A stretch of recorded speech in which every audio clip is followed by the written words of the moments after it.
और आज प्रधानमंत्री ने हरियाणा के अंबाला और सोनीपत में भी चुनावी रैली की और इन रैलियों में कांग्रेस पर निशाना साधा। उन्होंने कहा कि कांग्रेस तुष्टीकरण की राजनीति करती है और राष्ट्र विरोधी राजनीति करती है और ऐसे में उन्होंने राम मंदिर में प्राण प्रतिष्ठा समारोह में कांग्रेस के शामिल ना होने को भी तुष्टीकरण का ही एक उदाहरण बताया।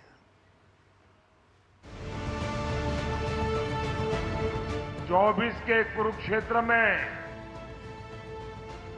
आज एक और देश का विकास है, दूसरी ओर वोट जिहाद है।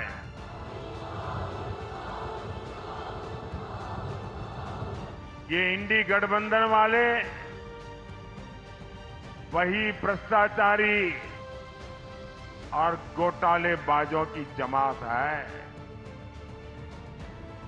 इन्हें किसी भी कीमत पर सत्ता चाहिए।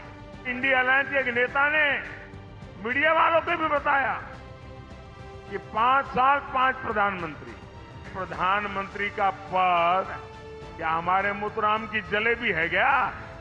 ये देश चलाने की जिम्मेदारी है, ये मिठाई खाने का मौका नहीं है।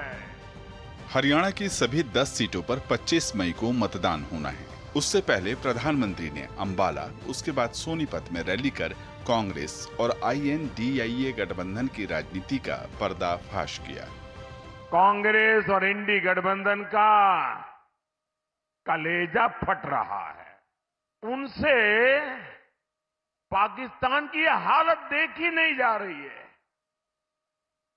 और इसलिए अब कांग्रेस वाले पाकिस्तान के प्रवक्ता बन गए हैं। पाकिस्तान के प्रवक्ता और कांग्रेस के नेता कह रहे हैं, उनकी तरफ से भारत को धमकी देते। क्या कहते हैं? हमारे सामने देखकर आंखें खोल करेंगे,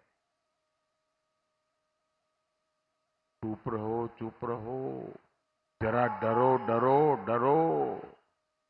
ये पाकिस्तान के पास परमाणु बम है। इसका मतलब अभी तक वो मोदी को पहचान नहीं पाए हैं। अंबाला में प्रधानमंत्री ने कांग्रेस के पाकिस्तान प्रेम की नीति का जवाब भी दिया। उन्होंने कहा कि बीते 10 साल में लोगों के वोट की ताकत से एक धाकड़ सरकार नेतृत्व कर रही है। जब धाकड़ सरकार होती है तो ऐसे ही दुश्मन कांपता है। साथियों, क्या कोई कमजोर सरकार जम्मू कश्मीर में हालात बदल सकती थी? जम्मू कश्मीर में हालत बदल सकती थी? वो जमाना याद करिए जब कांग्रेस की सरकार थी। हरियाणा की वीर माताएं दिन रात चिंता में रहती थी, कब किसी आतंकी का गोला फट जाए,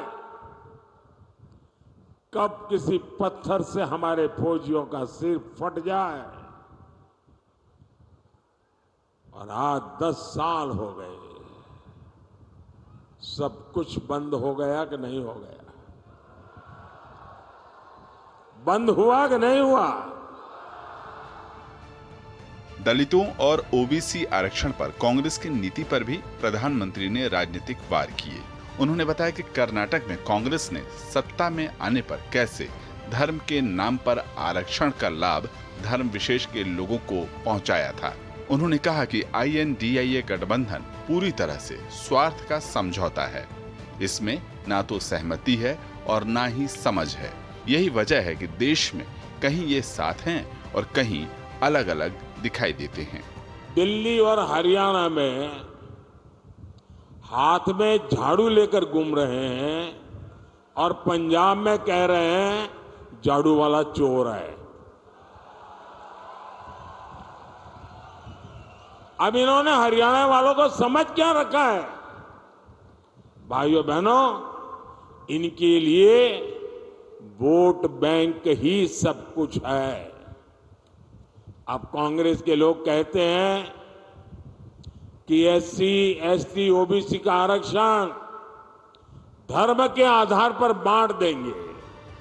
कांग्रेस पर प्रधानमंत्री पूरी तरह से हमलावर नजर आए।